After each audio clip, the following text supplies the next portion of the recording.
things that has grated on me as a practical person interested in esoterics, personal growth, quality relationships, is the absence of a map and a presentation by the various healers and therapists and counselors and workshop leaders and channeled entities that I've consulted about where they are on that map.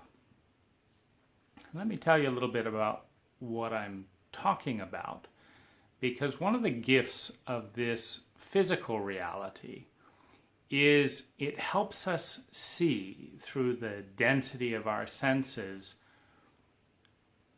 enough to extrapolate on the other side what might be going on.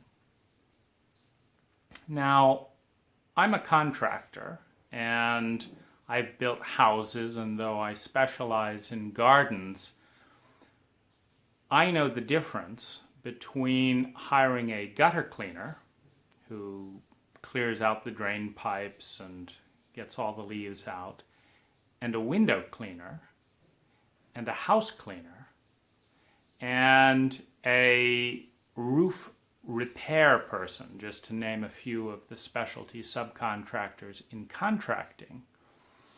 And I also know that if there's a problem with the gutters, calling out a window cleaner is not going to resolve that issue, even if it makes the windows sparkle. And there's one further distinction. If you call out a window cleaner and a few weeks later you call out the window cleaner again, it's not going to make a noticeable difference. But if you call out a window cleaner once a year, if you call out a gutter cleaner once a year, if you call out a roofer every 5 to 15 years, if you call out a painter every 6 to 8 years,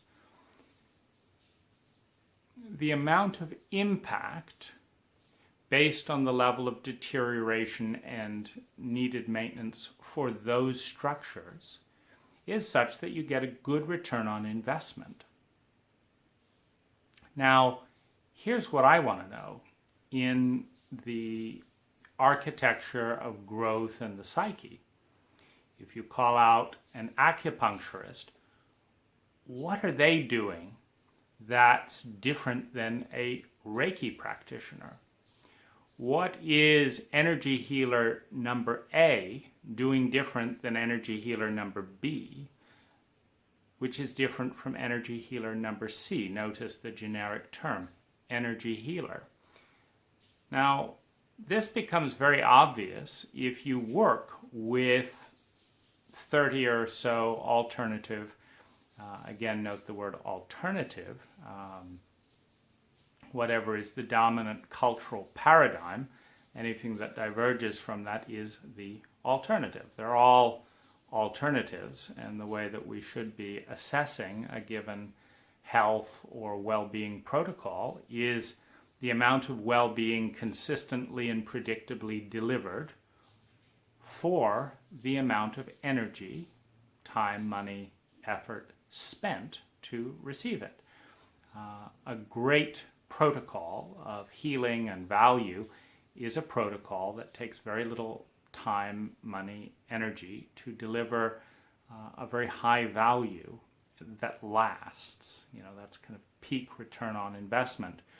And if Warren Buffett or any of the top hedge fund managers such as Ray Dalio find it valuable enough to study fundamentals, to look for return on investment, and are elevated into cultural gods for their ability to turn hundreds of dollars into millions of dollars over decades, then we owe it to ourselves, since that's just turning paper into more paper, to put the same degree of science and care into turning minutes of our time doing this or that healing protocol into thousands of percent of return on well-being over time, as opposed to no return at all, or quick bursts followed by a depression, as often happens when we invest in a bubble, be it a bubble of euphoria emotionally, or a bubble in euphoria with stocks that are not supported by the underlying fundamentals. The difference between a bubble and an effective rise in value is that with an effective rise in value, there are fundamentals that will keep the value of something sustainable, as opposed to hype and euphoria, which collapses on itself when there's no fundamental substance behind it. You know, the latest new fad of let's eat hemp, drink hemp, you know, wear hemp, do this, you know, and that and the other, and it runs its course, because ultimately it doesn't deliver any more, you know, better relationships, closer spirituality, this, that, or the other, better relationship with our children, you know, etc., to be wearing a hemp t-shirt or a cotton t-shirt. Now, as I say, I fretted at the absence of a map, having spent it's well over $150,000 on a variety of workshops, therapies, and healing protocols, many of which are kind of in the energy healer, some in the channel dimension, like 5 or 6 different channels, including Seth, Lazarus, Ramtha, and then a number of others that are not as well known. Each clearly has a unique signal that you might call a channel on the TV set. But none of them talk about their place on the TV set. In other words, if you contact Fox or MSNBC and say, who are you, what is your message, and where is your place on the dial, they will say, well, I'm channel 56, this is my specialty, these are my general political leanings, though we may pretend we don't have any, and here's what we do. And so, okay, this is the best channel for news, and this is the best channel for sports, and this is the best channel for celebrity gossip, or whatever your thing is. And the problem with every channel, every therapist, every healer, etc., not knowing their place on the dial is, I found that while they all very clearly have a distinct message, and probably for a variety of reasons work and don't work in a given situation. Now, imagine the window cleaner again that only cleans windows, that doesn't know they're a window cleaner. They think they're a general well-being cleaner, enhancer. In other words, they really think they're it. They're not just a window cleaner, they are a be-all and end-all of well-being. So your gutters are clogged, you call the window cleaner up, and you say, pipes aren't draining, drips on the ceiling. Window cleaner says, no problem. I help a lot of people. I had X satisfied customer and this and that and the other. You call them out. Windows look great. Drips are not healed. Well, that sometimes happens. No, it always happens. Every single time you call a window cleaner, when you have a gutter problem, the drips are not fixed. Sometimes when you call a window cleaner and your windows are very dirty, you will be so happy that you hadn't even realized the windows were that dirty and they're clean that you're still glad you called the window cleaner. Sometimes your energy channels and this and that are clogged up. And so even though the person doesn't address the main reason you call, it gets very nebulous as to why. And in the worst case scenario, the window cleaner, in this analogy, actually tells you that you probably aren't doing it right. Maybe you have a belief, for example, that is stopping window cleaning out gutters. That's not going to work. Maybe you need to look at your beliefs in this, or if it's an acupuncture, you've got to come in for deeper needles, or let's try this, and deep patterns are working, etc. And that may or may not be true. But just as a gutter cleaner is never going to clean the windows, and a window is never going to clean the gutters, there are certain things that an acupuncturist is never going to do. And there are other things that a Reiki practitioner is never going to do. But in the vagueness tolerated by a chauvinistic society that is profoundly comfortable with its emotional, psychic, and spiritual illiteracy, we do not learn about our deep mental, emotional psyche and intelligence. We do not develop our emotional language for a single hour in high school. That's how illiterate we are. And this differs, by the way, from some of the less tapped tribes explored by anthropologists today. Find that they spend a third of their time and energy in the tribe navigating emotional depths and terrains. Now, is that surprising or abnormal? Meaning, you are 1/3 mind, 1/3 heart, 1/3 body. And it's hard to make any kind of a definitive argument that one is better than the other. That it's better to be a vegetable, for example, with no heart and mind, that it's better to be a mind with no body and no emotion, which gives it all the meaning, or that it's better to be, just filled with emotions that have no coherence or no storyline to organize them and give them direction, or a body to express them. It's very hard to make any kind of an argument that places any part of the triad of heart, mind, and body above the others. And yet the cult of Western modern modernity, the cult of rational, reductionist, scientific, capitalist materialism, does exactly that.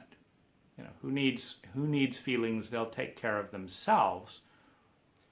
But it doesn't take that view around rockets. It doesn't say who needs rockets? They'll take care of themselves. It's like, oh no, we need rockets, and we're going to spend 12 years, master degrees, $200,000 in investment in the education of just one person, so that this highly unusual, uncommon event of a large object directed against a primal force of gravity leaving the planet actually happens. That's important. Whether you're angry or not, whether you're jealous, whether, that's not important. Whether you're depressed, whether you're suicidal, that'll take care of itself. But material stuff, we're going to make that happen. We're going to study it. We're going to practice it. We're going to apply science. And for every $1 trillion we spend on R&D and nanotechnology, biology, genetics, genetical engineering,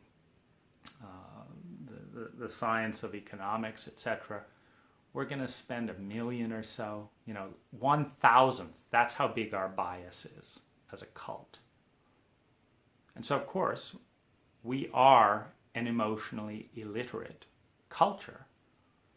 And so we have these vague things like energy, whereas we have very clear delineations of sheetrock or floor trim, electrician, electronic engineer. The physical stuff is mapped out beautifully and consistently and holds up to science because we've got money on the line there. Emotions, try this. If that doesn't work, I don't really want to hear about it. You're just go and be depressed somewhere else. Now, this is the state of a Luddite Western civilization that has been Luddite in emotional technology for some thousands of years. Now, in that context, again, coming into the frustration, I'll first of all tell you, having worked with 30 good practitioners, none of them know what the others are doing, number one. They don't feel compelled to learn, number two. Number three, they're never going to provide you a map. At least they've never provided me a map and said, here's my tiny part in the big journey of your growth and evolution. Just about every one, I'd say the biggest one, I spent over $100,000 because he was so nice to talk to. But he was just as myopic as everyone else. And when it turned out that most of that money was wasted because he didn't know the most basic things in another area of psychology that was the real issue, he just did what almost all specialists do, that when they're faced with a paradigm that's bigger than their specialty, they say that that's not my thing. And I would say that it is. That every professional in the growth, education, healing field needs to know enough to know if they're the right person for the job. How many gutter cleaners would we hire if we described dirty windows and they said, oh, we'll take care of that. They come out and clean the gutters and the windows are still dirty. I mean, we would have a fit with that because we're dealing with money and material things. But I'm feeling depressed or I'm feeling panic and, oh, no problem, we'll take care of that. And you don't take care of that at all. You just start dreaming better or something. Well, that's all in the general direction. I think it's time that we have a little bit more of a comprehensive map that's much bigger than, for example, the map of the meridians that the Chinese and acupuncturists use. That's bigger than the auric maps that actually kind of look at these as small worlds within a much bigger world of human and consciousness evolution. And so, fed up with not getting that, here's my stab at just a cursory glance of some of the stuff that we need to deal with as human beings if we're going to have effective relationships with our world, with ourselves, and with one another. And the challenge is really to summarize as opposed to go off for the hundreds of hours of nuanced exploration into each one. Because look at it. If it takes 30 hours to learn to type, look how basic that is. We're talking about 10 fingers, a simple keyboard. The keyboard doesn't have feelings. It doesn't get old. It doesn't have health problems. It doesn't have culture and bizarre religions. It's just a keyboard. Well, if it takes 30 hours to get proficient in efficiently typing on a keyboard, how much more time do we deserve as mental, emotional, physical human beings with all this different dimensional complexity that far exceeds whatever is going to happen on a keyboard? In other words, the real joke at our expense is the idea that it should be fast or that it should be easy. I've broken this map down into a couple of areas, and the first I'll call settings. And This is one of the filters through which we experience one another in reality. And the first one is sensitivity. And I'll direct your attention to Dr. Elaine Aron's research, which shows that in many mammalian species, 10 to 20% of the population, including the human species, has a nervous system that is distinctly different and more reactive than the other 80 to 90% of the population. And it's the equivalent of having their volume set point up at 2 to 3 times louder than everyone else, which means that by the time the majority is starting to get stimulated by the environment, the highly sensitive person is going way over the top. So the sensitivity set point is a fundamental setting, and it's determined largely at birth, but we have to know our setting in order to make intelligent choices in our environment. Culture is a very big setting, and it's also a big blind spot, because just like all of these healers, thinking their way is the way, or these religions that do the same thing, there have been 10,000 cultures. Every single one of them, despite being wildly different, every culture has had its own story. Every culture has had its own language, its own religions, its own emphasis. And every single one of these 10,000 cultures have thought, like you and me, that ours is it. This is the culture, the way to be, the best way. Now, we Americans have a big overdose of this hubris that suggests that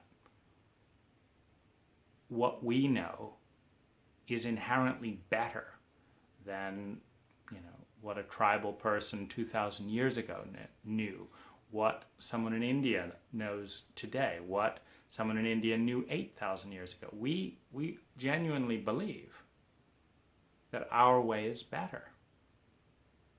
And this is it's a deep bias for the familiar at the expense of complexity and depth perception, because the truth is that every culture has been good at something. We are good at manufacturing, organizing, distributing, buying and selling material things. We do that more efficiently than any culture in history. And it's why our planet is in jeopardy. And if we weren't so good at that, we would not have the eco-crisis looming at high crisis level in the next 50 years. So while we assume, of course, that this is the be-all and end-all, at some point in the efficient reproduction of any unbalanced culture, and every culture in history has been unbalanced in some way, you get destruction, because imbalance leads to dis-ease. It takes more and more energy to sustain that imbalanced direction, and eventually the ecology collapses, the mental, emotional, physical ecology. You also have on settings the gender roles and the masculine-feminine bias, and I'll come back to that. Because the masculine-feminine bias, and in this case, our cultural bias, to exalt the masculine in both men and women, and dramatically devalue the feminine in both men and women, is one of the most painful and stark interference patterns we all have to deal with. We have locations in both time and space. Now, here again, science and physics have, in their leading expressions, a much clearer picture of the psyche than we do culturally. We believe that the past is in the past, and the future is in the future, and the present is right here. But in reality, we have our present reality. But space-time is actually a location in the psyche, which means your 2-year-old self is actually in a space-time that is happening right now, called the 2-year-old self. And if what happened at age 2 or 3, as a space, if you were to consider it a map of the psyche, in which it was a map of time and space, where you can go in any moment of time with your consciousness back to or forward to a time and space where something has yet to come about, is coming about, or has come about. And it's all playing in the symphony. You know, the 2-year-old, the 3-year-old, the 2.5-year-old, the 2-year-old that was traumatized, the 2-year-old that was happy, the 2-year-old that's 2 minutes old, the 2-year-old that's 21 days and 2 hours old. That each of these moments is happening, and that the intensity of emotion at the points in space-time at which they are happening determine the volume of impact of that event in the symphony of our present consciousness, even if we've forgotten about it. And they're doing studies now about people who have dissociated from intense emotional experiences, where they'll ask the person in a conscious level, do you remember X? Did this affect you? And the conscious mind, trained in Western thinking, will say, no big deal. That's in the past. But their body will go into arrested states as if they're in major trauma. If you read the electrodes, their body's saying one thing, their mind's saying another. Their body is connected with the full language, with the full map of space-time and impact, whereas the mind is connected with the cultural dogma of what is and is not real, that is independent of the body's connection with this sense of who we are. So this is part of the fabric that we have to deal with in any relationship, and certainly with ourselves. So this is a location, space and time. We have dimensions. We have heart, mind, body. And within the physical dimension, we have financial and logistical. Big impacts. I don't know if you've ever had the experience of a relationship that's worked perfectly in Spain on a holiday and has been absolutely frustrating and unsustainable when you go back to work in your country or another place. And so logistics and the financial element of I'm in Thailand with a Filipina girlfriend that I've flown over. And if I don't have 2 million baht or $60,000, I can't get permanent residency here. There are things that happen here for me that do not happen anywhere else in the world. And so even this video, the me that you're seeing, is the Thai Dane on vacation. This video doesn't exist in the American Dane at work. And so logistics and money pay an enormous impact on what does and doesn't happen. And so these are some of the dimensions. We have mindset variables, and I'll just cover a couple briefly. Has it ever occurred to you that when two people get together and a few days later one of them leaves feeling happy and the other person is like, what happened? We were just getting started. Has it ever occurred to you what's going on there? And whether that was completely predictable with a few questions and insight, or whether this is just some very deep, confusing mystery that has no answer. And the answer is paradigms. Because some people surf in relationships. They're surfers. That's their paradigm. They seize a moment They stand up, they ride to the beach, and they're done. The wave has been ridden. Then they go out, find another perfect wave, and they ride it at the beach. And their paradigm is one of surfing. But what about that person who, wait a minute, we were just getting started, we barely even dug the foundation. Well, they're house builders. They're not surfers, they're house builders.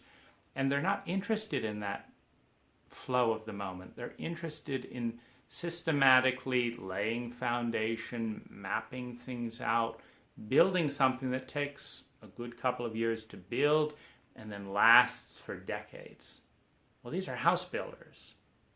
And if you ever get a house builder and a surfer in a relationship, the house builder is guaranteed to be frustrated.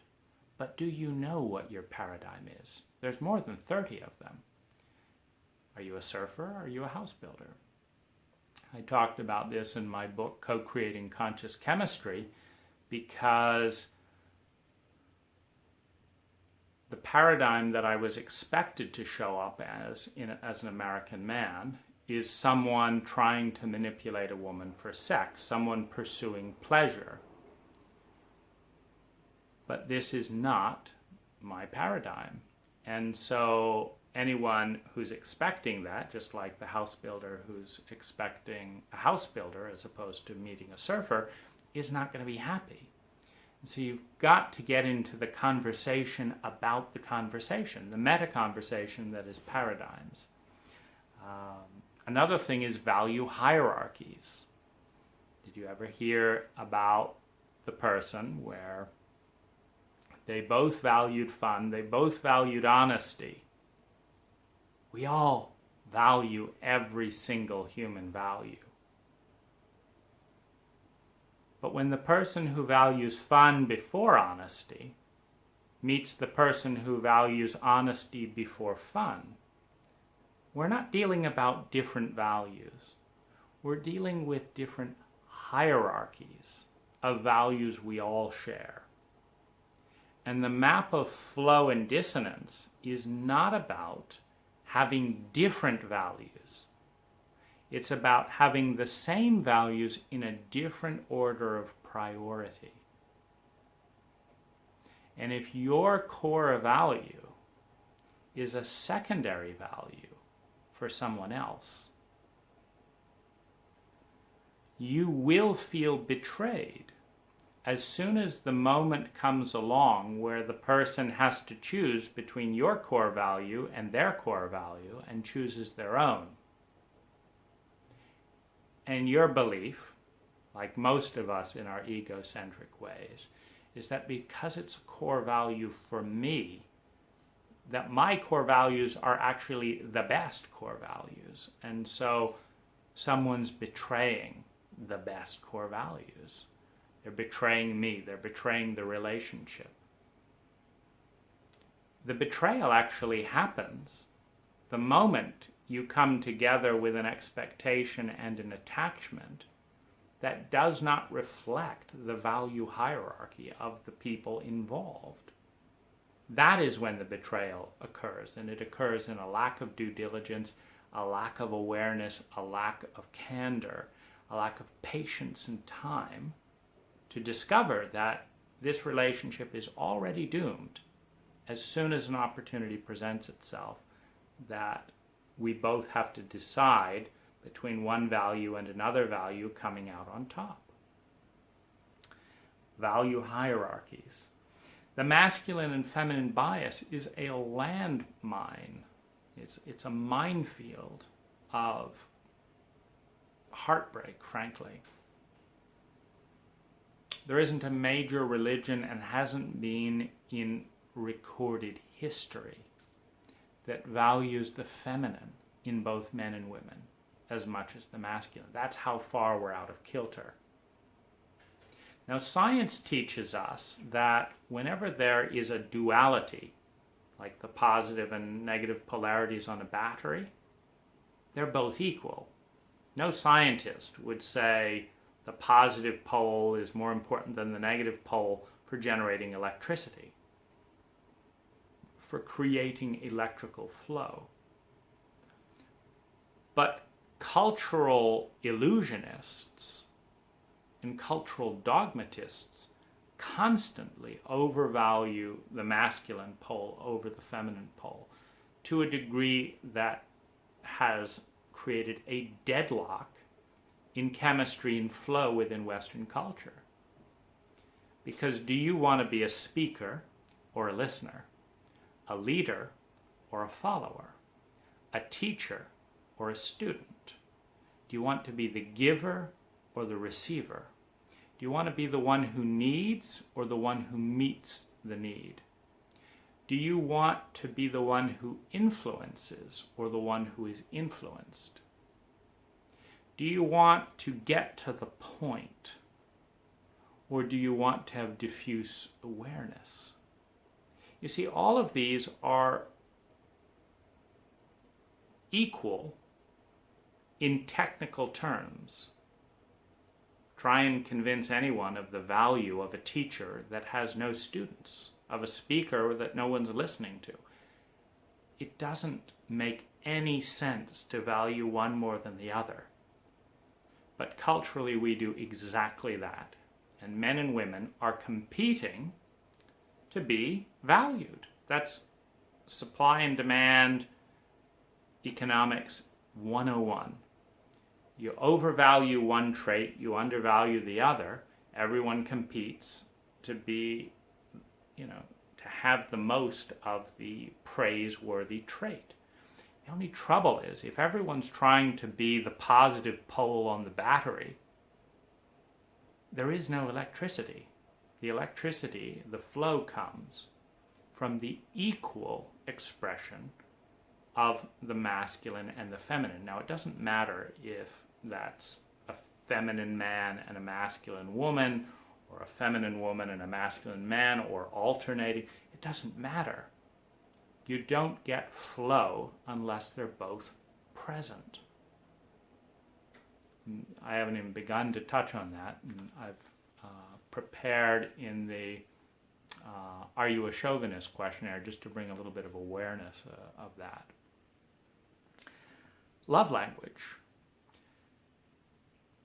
If someone in Japanese was to start talking about passionate love, particularly with the staccato consonants of the odds of you as an English speaker understanding that and feeling deeply touched and moved are about zero. And love languages are just as complex as verbal languages. The book, The 5 Love Languages, outlines a couple of the core pathways that we're each uniquely predisposed to experience love with. If you take the test, the 5 Love Languages, it will instantly, along with a very brief test on Are You Highly Sensitive, calibrate you into a stronger probability of flow and chemistry. Past experiences and beliefs act as filters.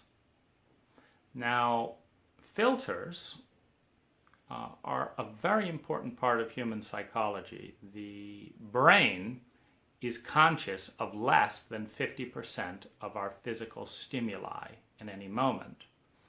Now, what determines which part of that 50% one person amplifies and another person diminishes is the filters based on past experiences and beliefs. And so needing to understand these is just a very important part of knowing who we are and helping someone else see through our eyes, because that's one of the beautiful aspects of diversity and complexity, is it leads to depth perception. We have two eyes. If you close one, the world looks this way. You close the other one, because they're 6 inches apart, the world looks slightly different. The angles change, the lighting changes slightly. You can see slightly different things. But these are eyes that are just 6 inches apart. What if our eyes were 300 miles apart? it would be very difficult to integrate them in one coherent experience. But that's what other people do. Their eyes are 300 miles away, and what they see is different from what we see. It's not more or less valid. But in the same way that we get the third dimension by synthesizing the diverging perspectives of two very closely placed eyes, we get greater and greater depth perception, emotionally, mentally, and physically, the more realities we hold in play simultaneously without an either-or mentality. In other words, the person who sees the most hears every bit of feedback all around the world and says, let me imagine a reality that is big enough where what you say is true, and what you say is true, and what you say is true, and what you say is true, and what you say is true. How many dimensions and how much space and complexity has to exist for all of that to be true? And this is depth perception. If you can see the truth in all of it without an either-or bias.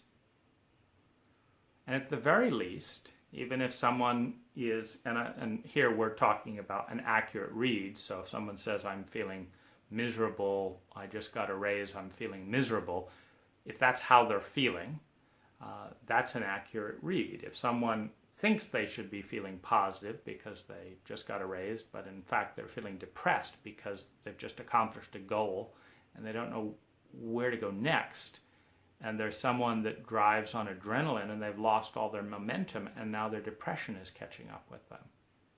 So they've just had a raise and they feel depressed.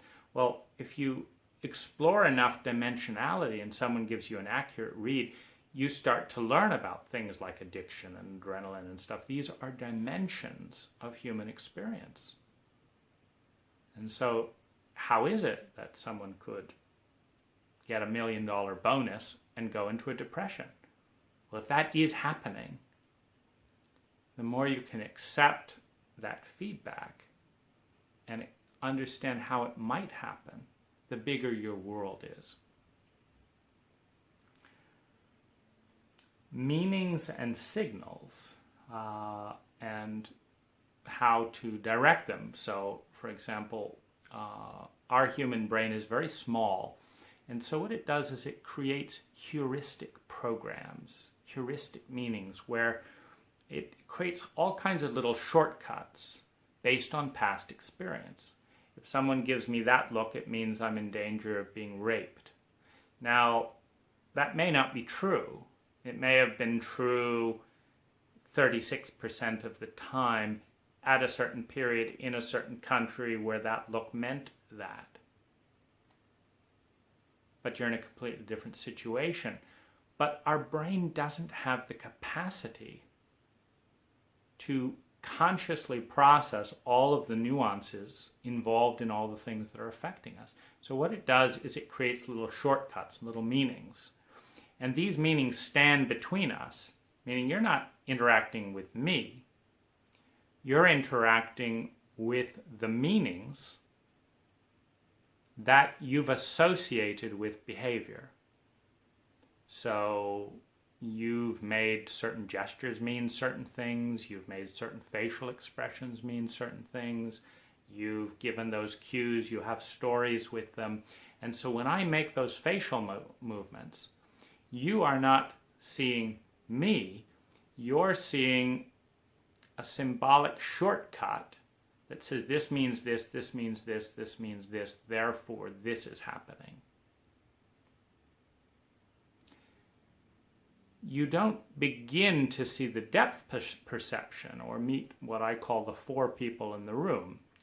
There's the me that I see, and there's the me that you see, and there's the you that you see, and there's the you that I see. Well, I see the you that shows up in my meanings of all your different responses, and you see the me that shows up in your meanings of the different responses that of different body language, the whole thing. You have a complete story about why I'm making this video.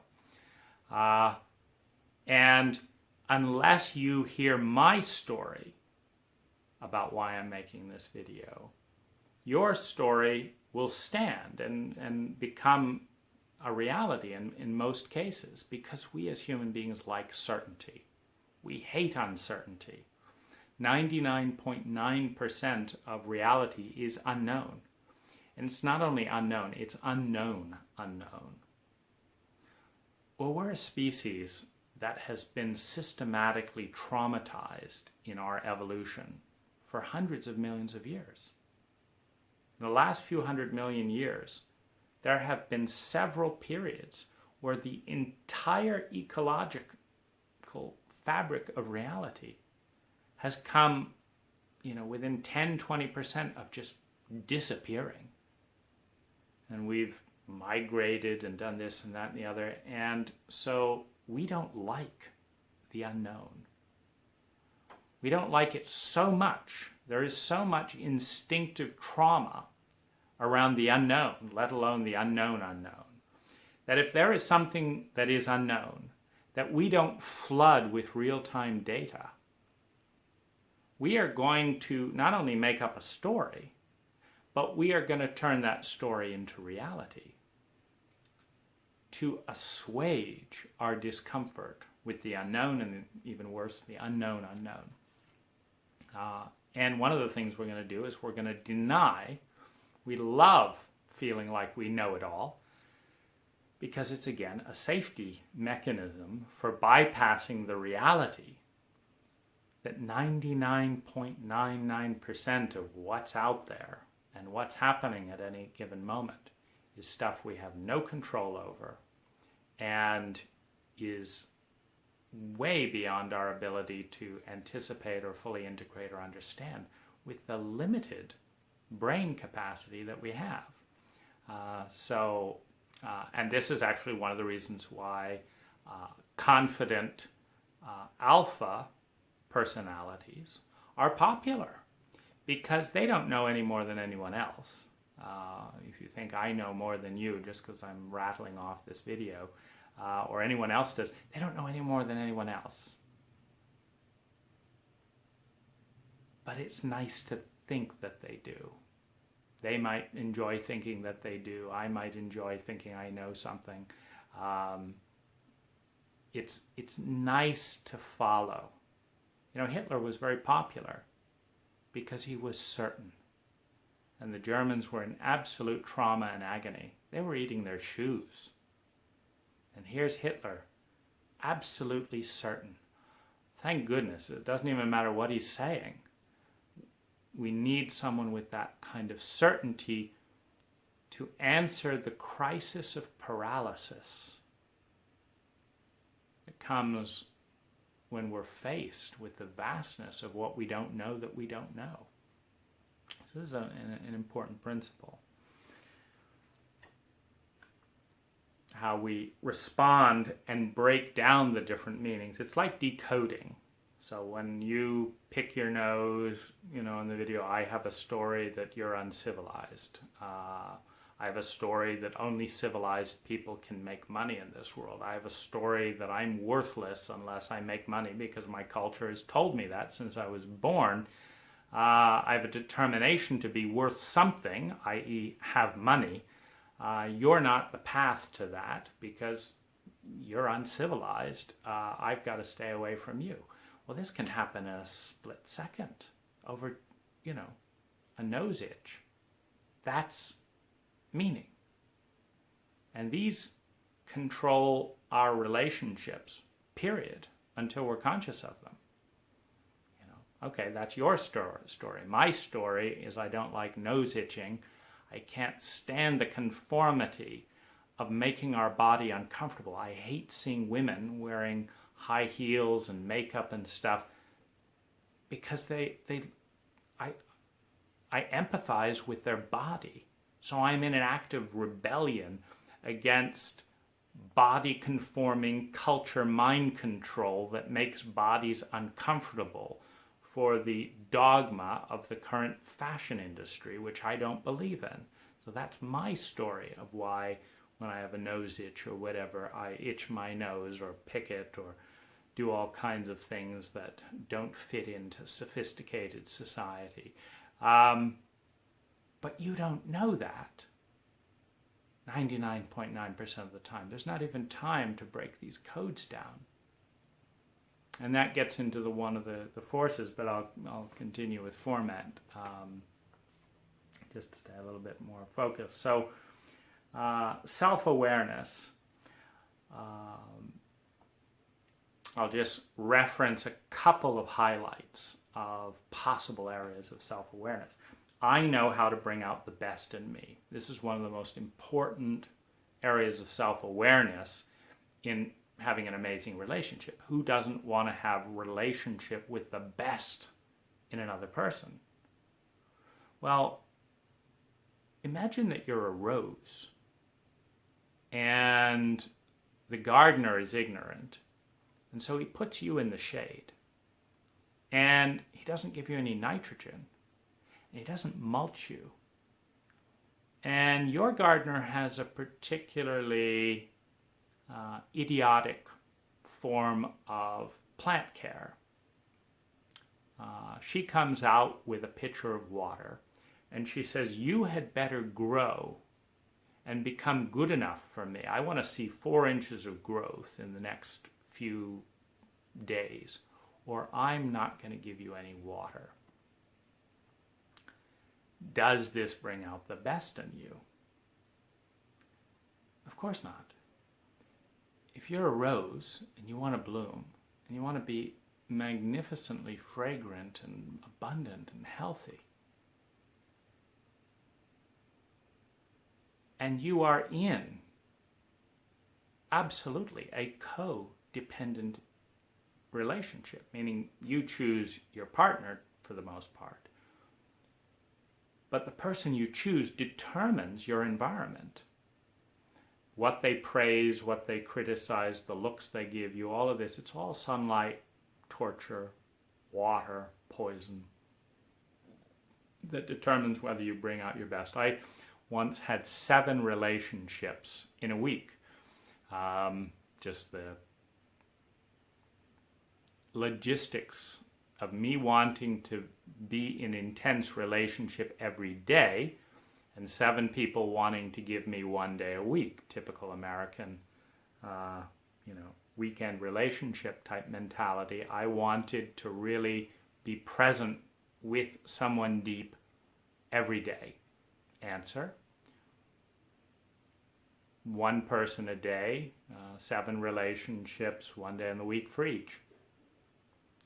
Now, in the couple of weeks before that melted down through the normal friction of that amount of heat and stimulation and growth, I got to see 7 different Danes.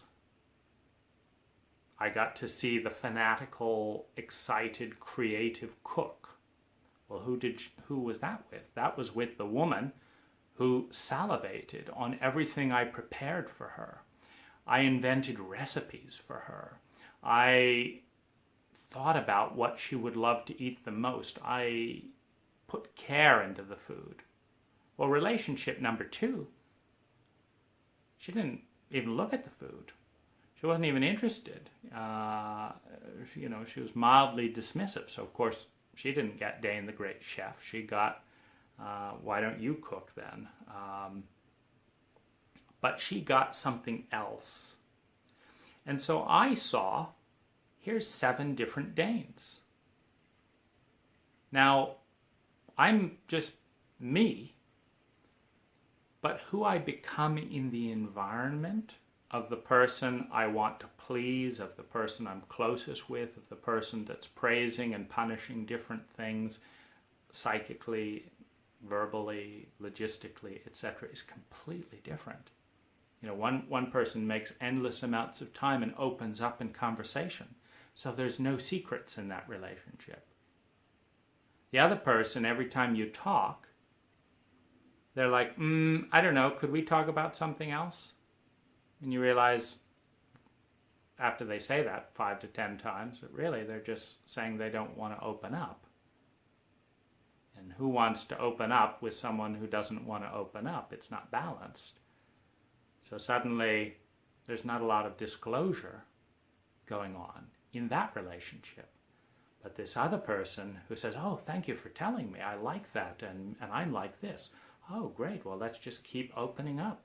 You know everything, and how about reading this book? Oh, I'd love to read it. Okay, you know everything about me. And so this is the dynamic of the environment. The plant ultimately becomes what its environment rewards, and where free will comes in an intelligent sense is not picking a partner who's going to punish every single part you want to grow in yourself and who's going to reward everything unhealthy in you by giving you what you want if you act out or this, that, the other, and fighting that for the next 20 years. You want to find someone who is a healthy environment. So this is, I know how to bring the best out in me. I know what makes me feel loved, and it is positive for my well-being. I differentiate that because some people, what turns them on, what makes them think that they're loved, is the precursor to tragedy and drama of a very unfortunate kind because of the confused meaning of love. So I know what makes me feel loved, and it is positive for my well-being. I know myself outside of the cult of culture. One of the great gifts of traveling, particularly to opposite cultures, and spending enough time to learn how their culture is as good as your own for very different reasons, is one of the first steps of realizing that the cult of our culture has very little to do and very little interest in our personal well-being.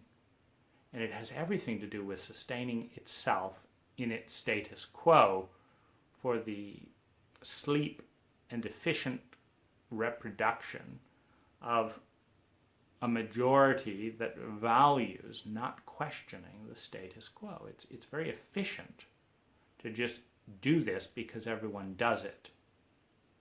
But if you look scientifically at what would be the most efficient expenditure of energy for everyone's well-being, it's very rarely the status quo. We just do this. Why? Because that's our culture. So getting outside the cult of cultures is a very, very big step towards freedom and self-awareness. I know what brings me pain. I know my limits. Very important. We all have limits.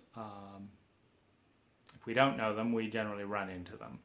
I understand traumatic terrain, a very big blind spot in the culture, given how many of us have repressed, undiagnosed, untreated trauma. Now, skills, they're part of this terrain. 36 basic relationship skills. If you look at measureyourrelationship.com, I just wanted to kind of provide a very, very sketchy outline of some of the ways that we have a potential to flood our relationships with consciousness by asking and answering certain questions. Life navigation skills. So there's relationship skills, but going back to money and stuff like that. The relationship that I'm in right now requires a certain kind of logistics, a certain kind of work, a certain amount of free time. We spend 16 hours a day together, 24/7. We sleep together as well, but a good 8 of that are pretty close attunements and growth refinements and just staying in sync. And the relationship wouldn't work in a whole range of environments. And yet this is the most beautiful, loving, healing person on the planet for me. and it wouldn't work if I hadn't set up my business to allow it to work. So this, gets back into that. Traumatic management is a very key skill, and so this is in the skills category. So we have self-awareness, mindset variables, dimensions, locations, settings, self-awareness, skills, rhythms and forces. I talk a lot about this in the book Co-Creating Conscious Chemistry, because as a contractor and as a manipulator of physical substances, I know that just about everything has an influence, one, and it is not inherently good or bad. Rather, for example, if you put muriatic acid on concrete when you want to expose the aggregate, it's good. If you put muriatic acid on concrete when you want a smooth, clean, white finish, it's bad. It ruins the finish. So it either creates the finish or ruins the finish depending on the desired result. Well, that's a metaphor for everything. If you want an upbeat, fast-paced relationship, then having fast-paced, dense schedules are good.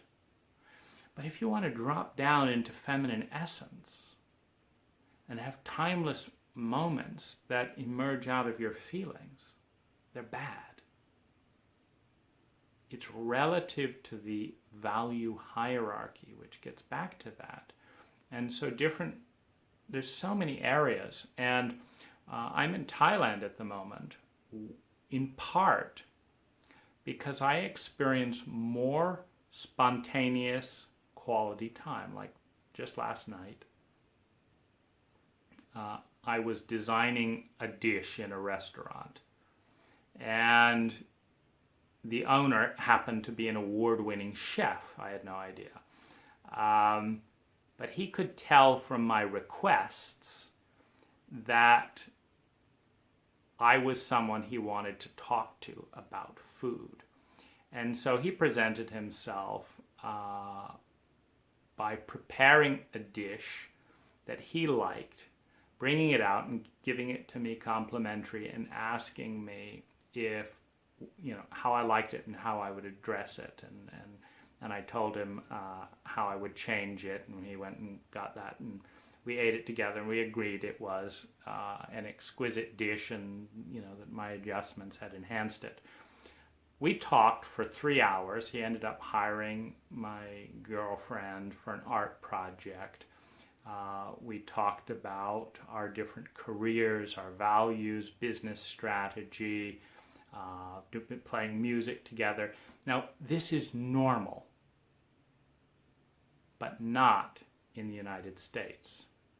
In other words, in 1 month, I have 1,000% more of this kind of interaction, purely spontaneous and synchronicity, where a chance moment explodes into an opportunity, and you spend hours immediately following the flow and passion of an experience, talking with a stranger that becomes potentially a great close friend. So this is feminine energy, spontaneity, passion, emotion, flow. Now, it completely dies, this energy, if the format is instead, I want to interact with you. Okay, email me next week. Let's talk about it. Okay, I think I can fit you in. How about Monday, 1 p.m., just between my tennis lesson here 2 weeks from now? You see, it doesn't exist in that world. Scheduling, rhythm, flow, it's what it's all about. In chemistry, the rhythm of communication, how spontaneous it is, how abundant the timelessness is.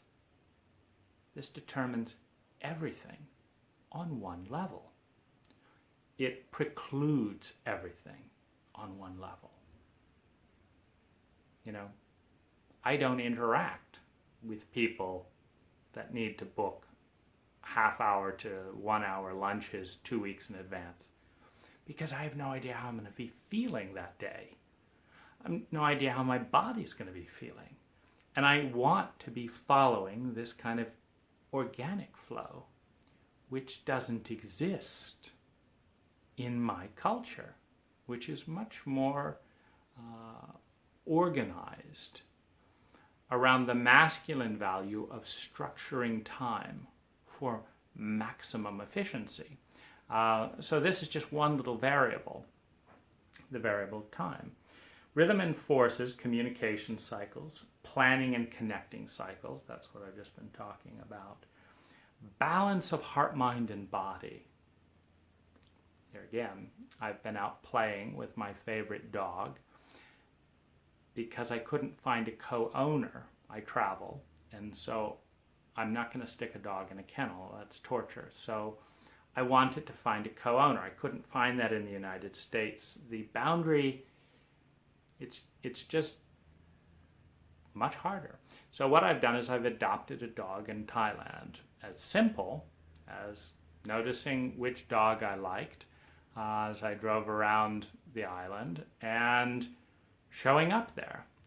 And this is delightful for all concerned. The dog jumps up and enjoys me. The owner, oh, here you are to see the dog, how delightful. And the owner sits with me for 10 minutes, an hour, and 2 hours in complete delight at how absolutely inefficient it is to sit with a stranger and hold a dog. It's lovely. And I will hug her, and I will joke with her, and there's nothing forced about it. There's no story about it. It's just organic. I play with a dog. So I go and do this kind of thing. And this is a rhythm, and it's following my flow. She's pretty much always there. Always happy to see me. There's never been a time. The other night, we arrived after she'd closed. She just opened the shop up so we could play with her dog. And we're going to go swimming with this owner of the shop in 2 nights. But I told her there's only 60% odds of that because of this time variable. It's just becomes very stressful to try and force the future into a certain pattern. Very beautiful to let it unfold. This is feminine masculine tendency. Now, we think of this as outrageously inefficient because it is. What if one person just did what they wanted and a factory had to shut down? Oh my goodness. Things not manufactured, money not being made, whatever it is not being pumped out at the appropriate number per minute. So this is a disaster for Western culture. So we can't have it. But what about the cultures that have existed for most of the last 100,000 years without any factories? See, they had a freedom that I have here that many people have voluntarily relinquished in the land of the free. We're dealing with time flows again. But also the balance of heart, mind, and body. Because when I sit with this woman, when I love that dog, there's no intellectual discussion. We can't even speak the language. I could care shit about her university degree. She's not interested in mine. She doesn't want to know how I voted. She wants to see how I smile today. And I want to see how the dog responds as I drive up today. Which is balancing out decades of chauvinistic obsession in my culture, where no one's wanted to get down on the floor and roll around and play with me. And thousands upon thousands of people have said, Dane, that's so interesting. Tell me about this point. Tell me about that point. I like the way your mind works. Do you want to touch me? Do you want to hug me? No, no, no, no. That's no. But get back to this point here. You know, there's an obsessive, fanatical focus on the mind to the exclusion of the emotions, of the tenderness. And I have to fight that in one environment. And I can just flow with it here. And so I'm here. You know, and this, but this is big part of chemistry. Is it all about the body?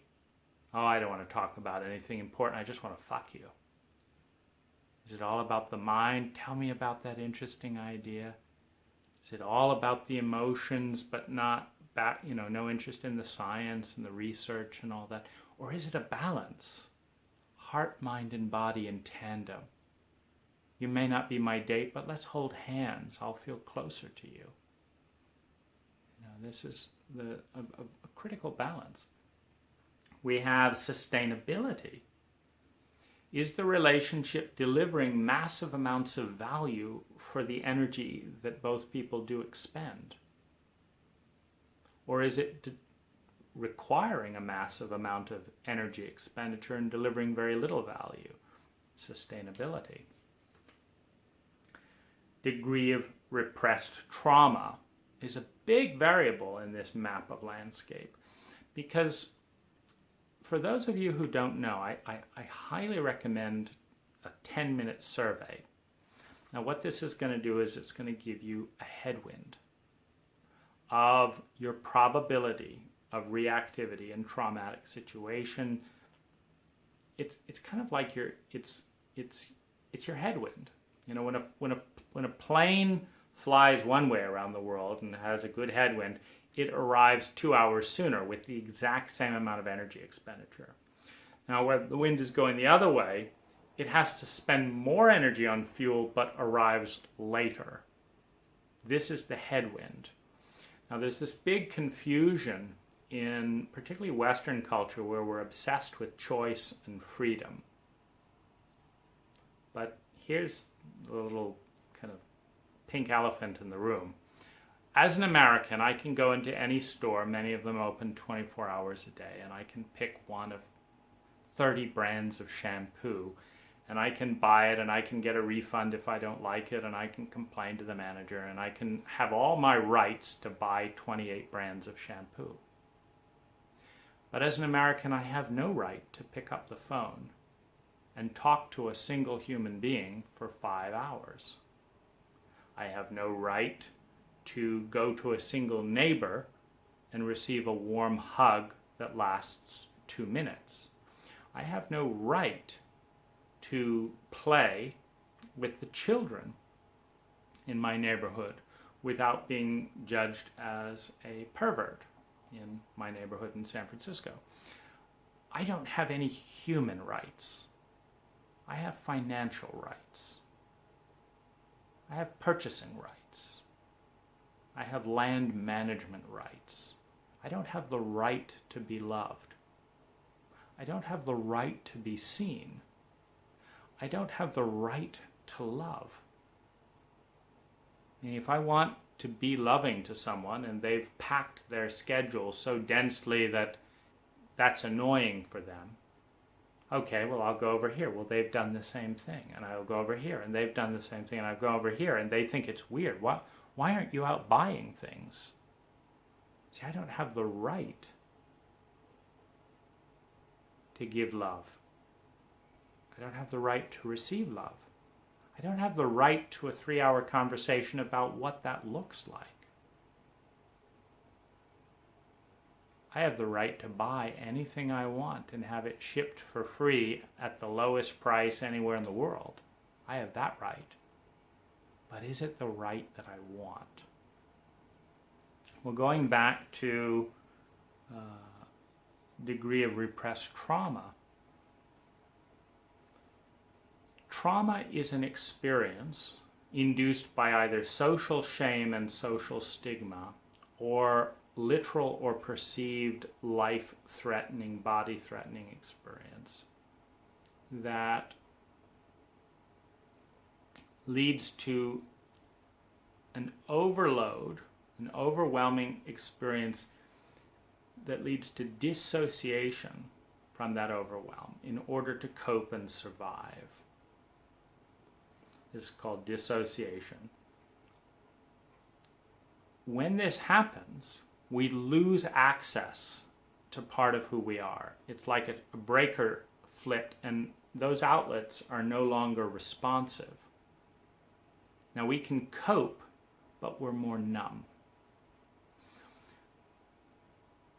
Once we have unresolved trauma of some kind, until it is resolved, there is an area within our psyche, within our space-time map, that is triggered by associative memories that recreate the experience of life and death danger, even though it isn't happening now.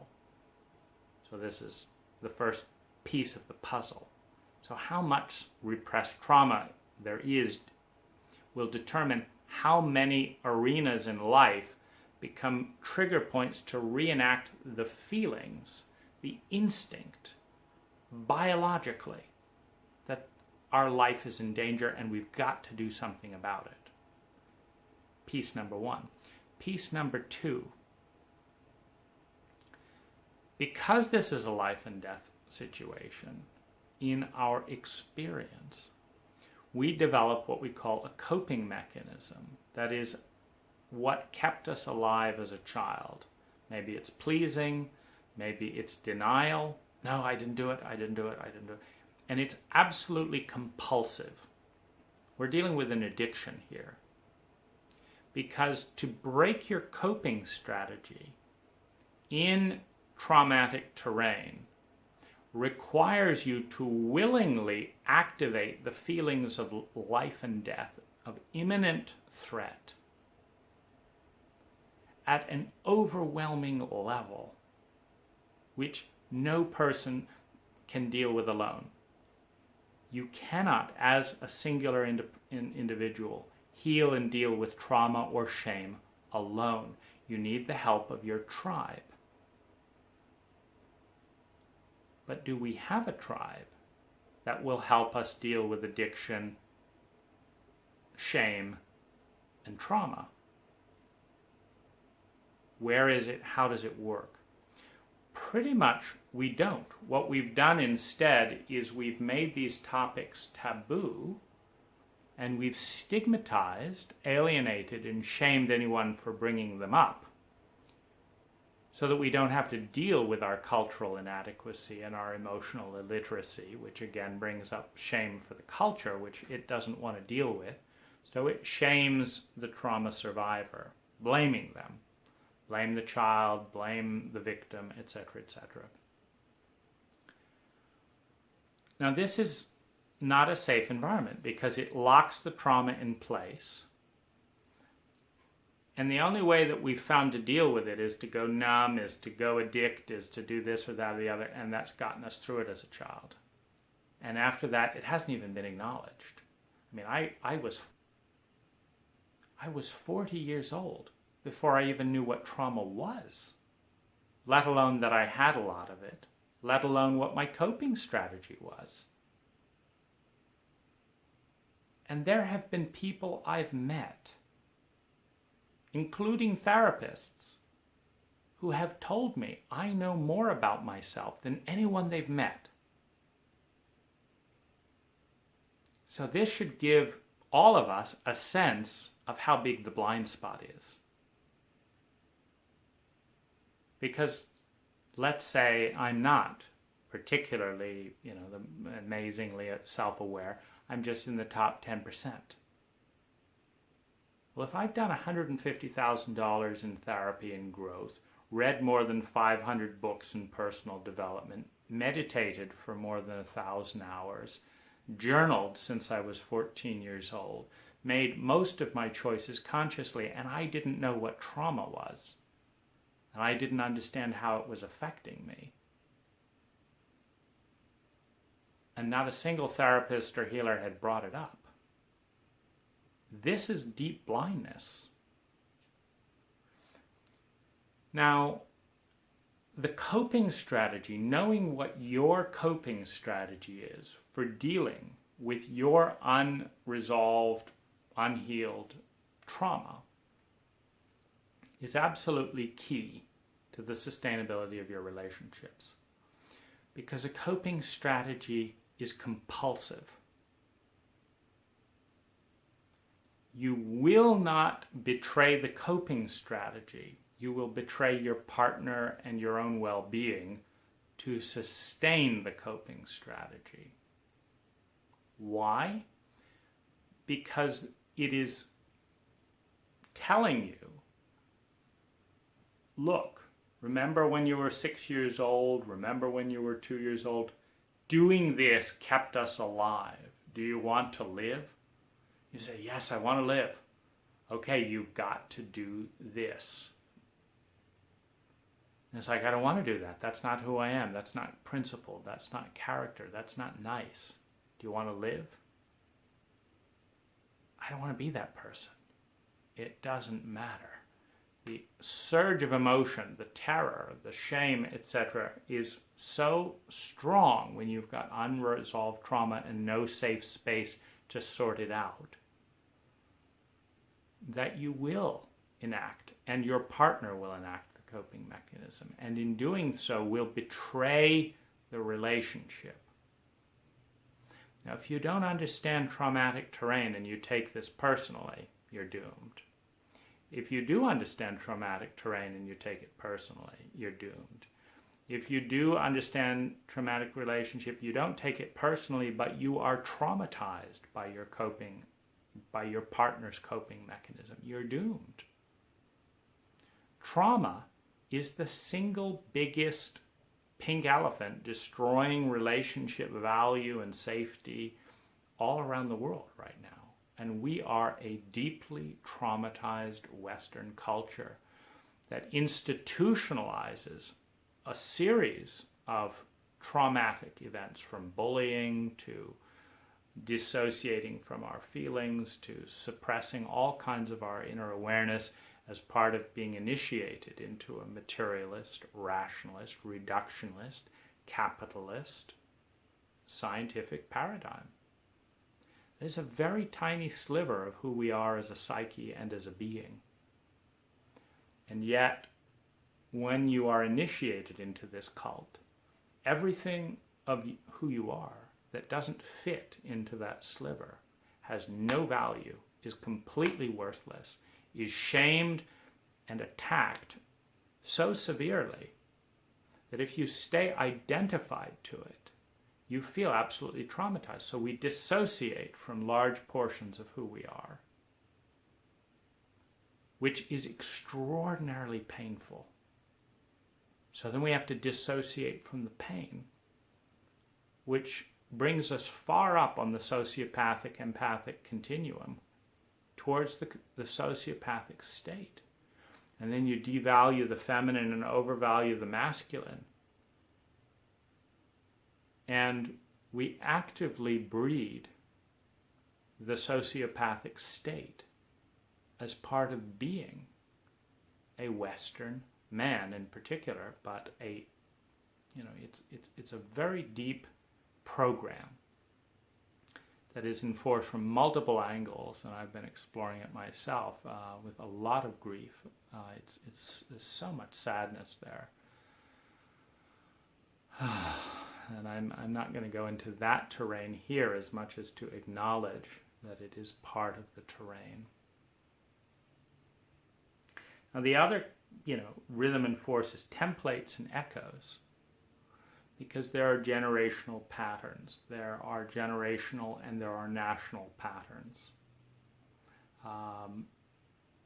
And within reality, the microcosmic reflects the macrocosm and vice versa. And so the core templates for loving and being loved that are set by both parents in, say, the 0 to 7 year age range, every single new relationship we enter passes through that time-space geography of the 0 to 7. As we fall in love, it follows the template that was set with our parents, as an example.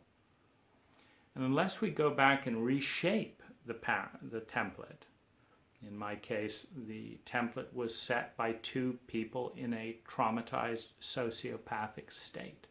So it is an incredibly vulnerable, dissociative, and terrifying terrain for any new relationship to have to move through in the first 3 days, particularly, of any new relationship. If you don't understand that, and if you can't, for example, track the inner age of your partner and yourself, I'm 2 years old in overwhelm right now and I'm terrified. I'm 6 years old and I'm rebellious and I'm afraid of being hit. I'm 12 years old and right now and I'm feeling like this.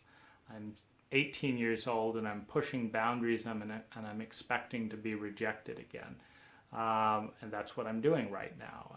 And knowing that the relationship will go through all of these terrains is part of the maturing and consciousness awakening process. We can then decide if we are able and willing to bring light into that, to honor those moments, and to begin resetting some of the template dials, but also really understanding that there's a very high probability that I'll feel completely betrayed within the first 3 days because of these templates and what they meant then and the way most Westerners behave today.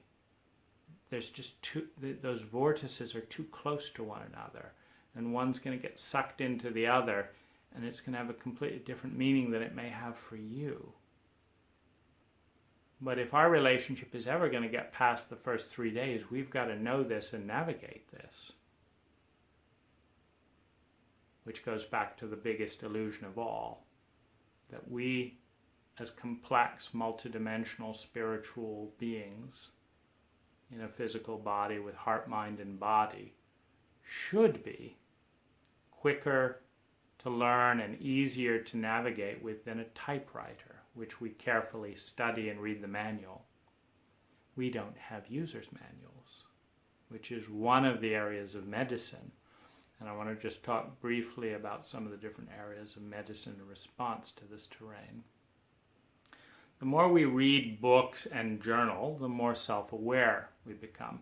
The more we journal about things like, this made me feel pleasure on a 1 to 10 scale, this brought more value to me on a 1 to 10 scale, this deepened my love for you, my love is increasing at a 2%, a 5%. Today my love exploded and I love you 50% more when you did this for this reason. The more you know about sensitivity and the highly sensitive person and start taking the test and have your partner and friends take the test, the more you can understand that set point. The more you do happiness research, and Sonia Lyubomirsky, wow, given $1 million in a national infrastructure industry that spends trillions on an unnecessary war. $1 million is a big deal to be awarded for emotional technology. We're that biased. But she gets $1 million and starts studying which things actually make people happy. Learning these things are very, very valuable. The 5 love languages, a template for life. Takes a few minutes to figure out what your language is and start having those conversations. John Gottman's work on trust and trustworthiness, on the study of couples, on what makes sustainability workable, this and that, medicine. Energy work with different healing practitioners may or may not be helpful. Once a year, once a month, to find the frequency and not clean the windows too many times with one person, but have a sense that everyone does something different. Investing in the inner world at a par with our investment in the outer world will generally bring greater fulfillment and sense of being and honoring the feminine, as rather than just pursuing more and more money so that we can make more and more money and buy more and more things to look cool and stuff like that, without investing in the inner balance. consciously readjusting our masculine feminine bias to fight for that feminine essence in each one of us, to honor it, for the grace, the beauty, the soul that it brings, the healing that it brings. Reading Bessel van der Kolk's book, The Body Keeps the Score, to learn about trauma. Reading Alice Miller's book to understand the way we lie to protect our abusers, often our parents, to honor the Fourth Amendment in the Christian culture. Thou shalt love thy parents. Love being an interesting commandment because you cannot command a feeling. You can command an action. Thou shalt arrive on time. But you cannot command the feeling that you will be happy by being ordered about by a God who hasn't even bothered to speak to you in 2,000 years in the English language. You can't command a feeling. You can command an action. There's so much to learn. You know, it's an exciting, rudimentary technology. We are a Luddite, emotionally and spiritually illiterate culture in the Stone Age of emotional technology. If we look at the last few thousand years and the exponential curve of physical science and technology, it is astounding. And yet many of us feel worse than we felt 2,000 years ago as a species. Our stress levels are higher. Our anxiety is higher. Our self-judgment is higher. We have less time than people 2,000 years ago. We have not advanced as a culture emotionally. We have advanced externally, financially, scientifically. This balance is killing us. Suicide is very high in our health statistics. It's a bigger leading cause than most diseases that we spend, all kinds of money obsessing on new drugs where money can be made. But we haven't found a way to make a lot of money stopping someone commit suicide, so we haven't bothered developing that. It's part of the blind spot. So good luck. This is my very crude expression of some of the map. There's so much more to do, and it's going to take people speaking out, complaining at the level of radical ignorance that we sustain as the status quo. I ask people all the time, what makes you feel totally and completely loved? Name 10 things I could do to increase the love you feel right now. And we're in a culture where I have yet to meet the person that not only says, great question, most people go pale. I mean, you'd think I was trying to shoot them. But rattle off the answer. Like, yes, I think about that all the time. Here's what makes me feel loved, and I would love to be loved. How about it? It's panic. This is how crazy we are. What makes you feel totally loved? What could I do for you that would make you feel completely loved and supported in great detail? Can you provide your partner with a list of 40 or more things that they can do anytime, and exactly how to do it to deliver value, beauty, love to you in a way that you have always deserved, but will rarely experience if you don't even take the time to know what they are, any more than we have always been able to fly to Mars or fly to the moon or take a rocket or build this or that. But we will never and would never do it until we take the time to study the physics and laws of space. Are we worth the emotional investment in time, money, and energy to learn who we are and love who we are we worth that investment? Are we worth what it takes to do that well and with excellence? That's each of our question. Our actions are our answer. And thank you for joining me.